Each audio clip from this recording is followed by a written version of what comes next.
Assassinado com vários tiros na cabeça após ter denunciado um esquema de corrupção em um dos maiores bancos de Moçambique, envolvendo o desvio de 14 milhões de dólares. Esta é a história de Carlos Cardoso. Eu sou Nivaldo Macamo e seja bem-vindo ao Tico. A independência total e completa de Moçambique.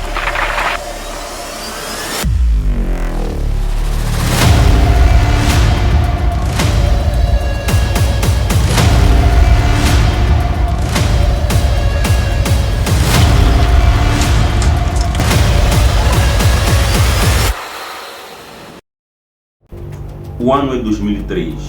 Um homem de negócios local, Ayob Abdul Sattar, o seu irmão, Mohamed Abdul Asif Sattar, e o antigo gerente bancário, Seiter Amaya, foram acusados de terem ordenado o assassinato de Carlos Cardoso. 3 homens foram acusados de terem executado o crime: Aníbal dos Santos Júnior, o Anibalzinho, Manuel Fernandes e Carlitos Rachid. Afinal de contas, quem é Carlos Cardoso? Filho de portugueses, Carlos Cardoso nasceu em 1951 na província de Sofala, na cidade da Beira. Desde jovem, demonstrou interesse pelo jornalismo e pela luta de independência de Moçambique. Estudou na África do Sul, de onde foi expulso em 1974 por ter se manifestado contra o sistema do apartheid. Após a independência de Moçambique em 1975, ao contrário da família e da grande maioria dos membros da comunidade portuguesa que abandonavam o país, Cardoso decidiu ficar em Moçambique, engajando-se profundamente nos ideais da Frelimo. Em poucas semanas, tornou-se amigo de funcionários superiores do partido. Em 1980, é nomeado editor da Agência de Informação de Moçambique, uma instituição estatal. Em outubro de 1986, o presidente Samora morre na África do Sul. Após a morte de Samora, Cardoso apercebeu-se que o partido Frelimo estava mudando, distanciando-se dos ideais defendidos por Samora. Em 1989, Cardoso demite-se da Agência de Informação de Moçambique. 3 anos mais tarde, unindo forças com outros jornalistas que também tinham abandonado as mídias estatais, funda a Media Coop, uma cooperativa independente de jornalistas que lança o jornal Media Fox e pouco tempo depois o jornal Savannah.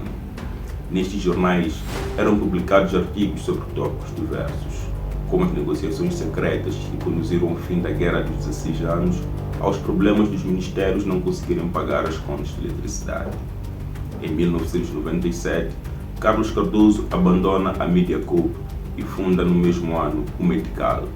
Neste jornal, Cardoso focava principalmente nos assuntos econômicos do país, publicando artigos sobre corrupção e outros crimes perpetrados por pessoas poderosas ligadas à Frelimo.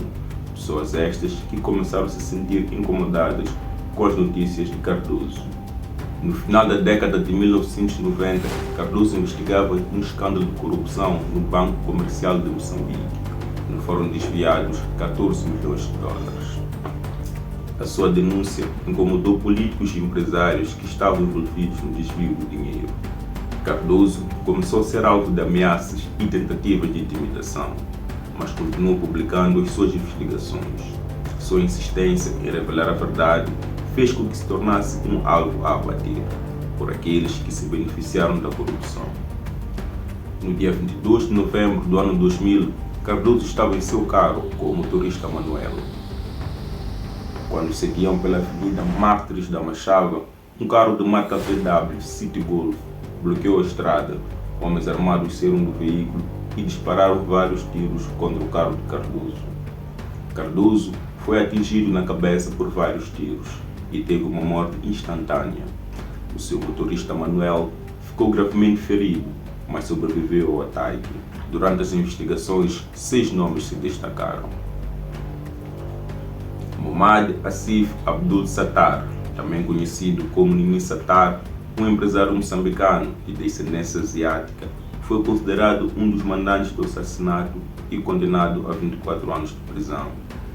Ayob Sattar, irmão de Nini Sattar, foi acusado do planeamento do crime e condenado a 23 anos de prisão. Seiter Amaya, um funcionário do Banco Comercial de Moçambique, foi acusado de participar da organização do assassinato e foi condenado a 23 anos de prisão. Aníbal dos Santos Júnior, também conhecido por Anibalzinho, foi considerado o ator material do crime, sendo ele responsável por recrutar Manuel Fernandes e Carlitos Rachid. Em tribunal, Manuel, motorista de Cardoso, e vários trabalhadores do jornal Metical afirmaram ter visto por várias vezes Anibalzinho nas instalações do jornal. Anibalzinho foi condenado a pena de 28 anos de prisão. Manuel Fernandes e Carlitos Rachid foram acusados de terem participado na emboscada. Contratados por Anibalzinho, os dois foram condenados a 23 anos de prisão. Durante o julgamento, surgiram indícios de que Nyimpini Chissano, filho do então presidente Joaquim Chissano, teria financiado o crime. Nyimpini foi indiciado, mas nunca foi formalmente julgado, tendo falecido em 2007, deixando dúvidas sobre seu envolvimento no crime e os verdadeiros mandantes e beneficiários. Anibalzinho foi apontado como líder dos pistoleiros. Os 3 pistoleiros teriam alegadamente assassinado Carlos Cardoso por uma quantia de $25 mil para cada um. Outras fontes afirmam que Anibalzinho teria recebido $50 mil. No dia 22 de novembro do ano 2025, irá se celebrar 25 anos da morte de Carlos Cardoso. Durante esse tempo, várias coisas aconteceram com aqueles que estiveram diretamente envolvidos na sua morte. Anibalzinho fugiu por 3 vezes da cadeia, mas atualmente encontra-se detido. Ayub Sattar foi assassinado no Paquistão. Vicente Ramaia foi assassinado em Maputo. Inês Sattar beneficiou de uma liberdade condicional após ter cumprido metade da pena, mas foi novamente detido por violar a liberdade condicional. No dia 28 de março de 2025, Inês Sattar perdeu a vida nas celas da cadeia de máxima segurança da Machava, também conhecida como BO, em circunstâncias até agora desconhecidas.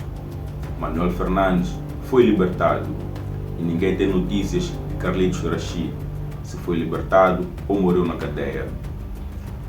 A morte de Carlos Cardoso é lembrado como um símbolo de impunidade e de luta pela liberdade de imprensa em Moçambique. Este é o Tilo.